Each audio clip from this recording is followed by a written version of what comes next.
अस्सलामु अलैकुम वरहमतुल्लाहि वबरकातुहू। प्यारे दोस्तों, कैसे हो आप सब। उम्मीद करती हूँ कि आप सब खैरियत से होंगे। आपने अपना और अपने प्यारों का बहुत सा ख्याल रखा होगा। आप देख रहे हैं ज़री वाइस चैनल, और ज़री वाइस चैनल पे मैं हाजिर हूँ एक नई और दिलचस्प कहानी के साथ, जिसका उन्वान है भूखा मुसाफिर। मैं पढ़ने की गरज से शहर में रहता था और मेरे अम्मी अब्बू गाँव में थे। अब्बू रिटायरमेंट की ज़िंदगी गुजार रहे थे। कुछ आमदनी खेतों और एक छोटे से बाग से हासिल होती थी। मैं अपने गांव एबटाबाद से कराची आकर बड़े भाई मुनीर के पास रहता था, जो इमारतों की ठेकेदारी का काम कर रहे थे। मुझे गांव से अब्बू पैसे भिजवाते थे, जो मैं भाई के मना करने के बावजूद घर के सौदे सलफ पर खर्च कर देता था। भाभी हमारी रिश्तेदार नहीं थी, इसलिए इनके रवैये में एक अजनबियत होती थी। वो मेरा इस घर में रहना दिल से पसंद नहीं करती थी, मगर बज़ाहिर वो कुछ नहीं कहती थी। मैं मैट्रिक का इम्तिहान पास करके यहाँ आया था और अब फर्स्ट ईयर में हाल ही में दाखिला लिया था। इस दिन भाई और भाभी आहिस्ता आवाज़ में बातें कर रहे थे कि मैं अपना नाम सुनकर खुद पर काबू न रख सका और छुप कर उनकी बातें सुनने लगा। भाभी मेरे यहाँ रहने पर बिल्कुल खुश नहीं थी। वो भाई पर जोर दे रही थी कि अपने भाई से कहो कि कॉलेज हॉस्टल में रहे। ये सुनकर मुझे बहुत शर्मिंदगी हुई, बहुत ज़्यादा। उसी वक्त मैंने ये फ़ैसला किया कि मुझे अपने एक दोस्त आमिर के साथ उसके कमरे में मुंतकिल हो जाना चाहिए। आमिर भी किसी गांव से आया हुआ था। वो पढ़ने के साथ साथ एक होटल में काम भी करता था। मैंने सोचा कि मैं भी कोई काम कर लूँगा, इस तरह से मेरा गुजारा भी हो जाएगा और मुझे किसी से पैसे लेने की ज़रूरत महसूस नहीं होगी। दोनों मिलकर कमरे का किराया आधा आधा दे दिया करेंगे। अपने भाई को मुश्किल से राज़ी करके आखिर मैं आमिर के पास चला गया। एक हफ़्ता गुज़रा तो अम्मी अब्बू ने फ़ोन करके अपनी तशवीश का इजहार किया। वो मेरे इस तरह अलग रहने पर बिल्कुल खुश न थे। कुछ दिन बाद अब्बू की तबीयत अचानक ख़राब हो गई। मैं फिर परेशान हो गया। मैं पैसे खर्च कर चुका था और कोशिश के बावजूद कोई भी काम नहीं ढूंढ सका था। मैं बहुत बेचैन हो गया और जल्दी जल्दी तैयारी की, मगर असल परेशानी तो पैसे की थी। बस का टिकट 2500 का था और मेरे पास सिर्फ 500 रुपये थे।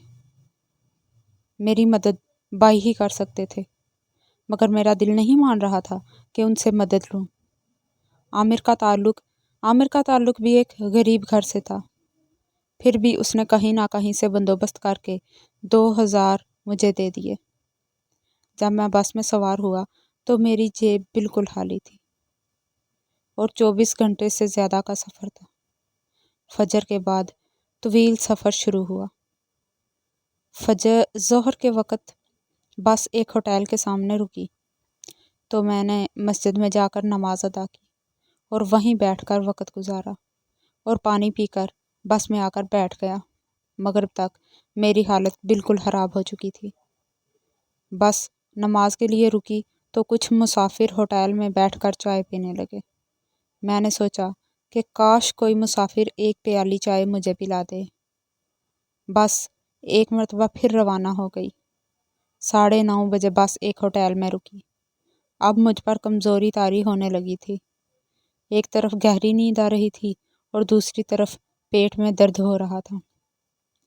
फजर की नमाज तक मेरी यही हालत रही। फजर की नमाज सड़क के किनारे बनी मस्जिद में पढ़ी। फिर बस रवाना हो गई। अक्सर मुसाफिर तो सो रहे थे। अचानक एक नाके पर बस को रोक दिया गया। 2 एहलकार ऊपर चढ़े। तीसरे ने ड्राइवर को बस एक तरफ रोकने को कहा। ड्राइवर ने बस सड़क के किनारे लगाई और नीचे उतरकर पुलिस मोबाइल के पास खड़े ऑफिसर के पास जाकर बात करने लगा। जो 2 एहलकार ऊपर चढ़े थे वो सब मुसाफिरों को गौर से देख रहे थे। वो मेरे पास भी आए। मुझे गौर से देखा, फिर अपनी जेब से मोबाइल फ़ोन निकाल कर इसमें चेक किया, मेरा नाम पूछा और नीचे उतर गए। बस काफ़ी देर रुकी रही। مسافروں میں بے چینی پیدا ہونے لگی۔ آخر کچھ لوگ ڈرائیور کے پاس گئے۔ ڈرائیور نے بتایا کہ پولیس کا کوئی بڑا افسر آ رہا ہے، تب تک بس رکی رہے گی۔ تھوڑی دیر اور گزری تو ڈرائیور نے افسر سے جا کر کوئی بات کی۔ افسر نے ان پر کسی سے بات کی، پھر مسافروں کے پاس آ کر انہیں خوشخبری سنائی کہ ہم تھوڑی دور واقع ایک ہوٹل میں جا کر کچھ دیر رکیں گے۔ سب کا کھانا پینا پولیس کی طرف سے مفت ہوگا۔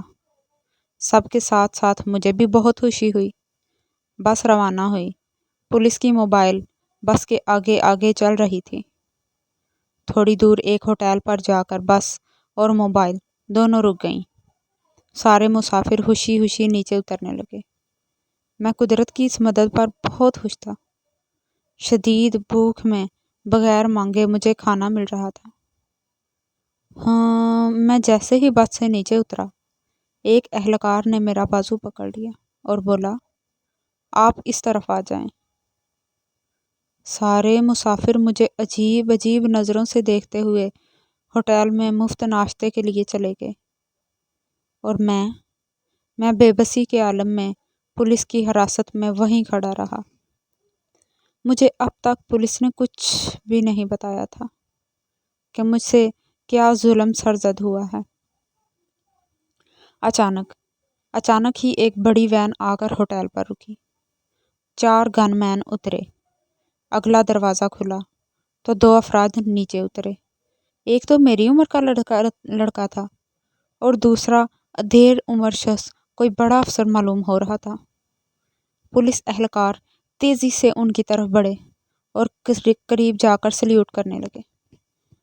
پھر میں نے اس لڑکے کو پہچان لیا۔ وہ میرا ہم جماعت اظفر تھا، جس کے والد کسی اہم محکمے میں بڑے عہدے پر فائز تھے۔ اب ایک پل میں سب کچھ ہی بدل گیا تھا۔ دراصل یہ بزم جو سجی تھی وہ میرے لیے تھی۔ بس کے مسافر جو دعوت اڑا رہے تھے وہ دراصل میری ہی وجہ سے تھی۔